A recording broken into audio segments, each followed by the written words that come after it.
തീവ്രവാദം ഇന്ത്യക്ക് തീവ്രവാദം ക്ഷാമമായി മാറുന്ന സമയത്ത് പറഞ്ഞു കേട്ട ഒരു നറേറ്റീവ് എന്ന് പറയുന്നത് ദാരിദ്ര്യം കൊണ്ടാണ് ഈ ആളുകൾ ഇതിലേക്ക് വരുന്നു എന്നുള്ളതാണ്. കാരണം കുടുംബം മറ്റേ നിർത്തിയില്ല. അപ്പോൾ ഈ ഭീകരവാദികൾ അവർക്ക് വേണ്ട പൈസ കൊടുത്ത് സഹായിക്കും, കുടുംബത്തിനെ അവർ സംരക്ഷിച്ചോളും, പണം കൊടുക്കും എന്ന് കരുതിയിട്ട് ആണ് ചെറുപ്പക്കാർ ആകർഷിക്കപ്പെട്ടതിൽ വന്നു എന്നാണ് മുമ്പോട്ട നറേറ്റീവ്. അജ്മൽ കസവിനെ ഓർമ്മയുണ്ടല്ലോ, ബോംബെ ആക്രമണത്തിലെ പാകിസ്ഥാൻകാരനാണ്.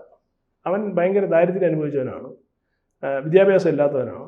അപ്പോൾ ദാരിദ്ര്യം ഇല്ലാതാക്കാൻ വേണ്ടി ഈ തീവ്രവാദ സംഘടന ഇവനെ സ്പോൺസർ ചെയ്യുകയും അവൻ്റെ കുടുംബത്തെ ഏറ്റെടുക്കുകയും ചെയ്തു. അതുകൊണ്ട് അവൻ എന്ത് ചെയ്തു, നേരെ ഇവിടെ വന്ന് ആളുകളെ വെടിവെച്ച് കൊല്ലാൻ വേണ്ടി തീരുമാനിച്ചു വന്നു എന്നുള്ളതാണ്.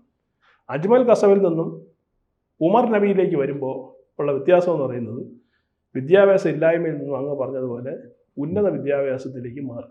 അതും ഡോക്ടർമാർ.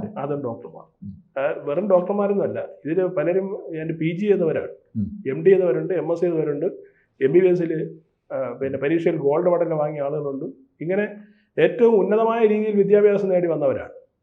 പക്ഷേ ഈ എത്ര വിദ്യാഭ്യാസം നേടിയാലും ഈ അടിസ്ഥാനപരമായ ഒരു സംഭവം ഉണ്ടല്ലോ, ഇവരുടെ ഒരു കിതാബ്, ഈ കിതാബിനെ പൂർണ്ണരൂപേണ ഉൾക്കൊണ്ട് കഴിഞ്ഞാൽ പിന്നെ ഈ പഠിക്കുന്ന ഈ ഫിസിയോളജി ഒന്നും അവർക്കൊരു വിഷയമേ അല്ല, അതിനും അപ്പുറമാണ്.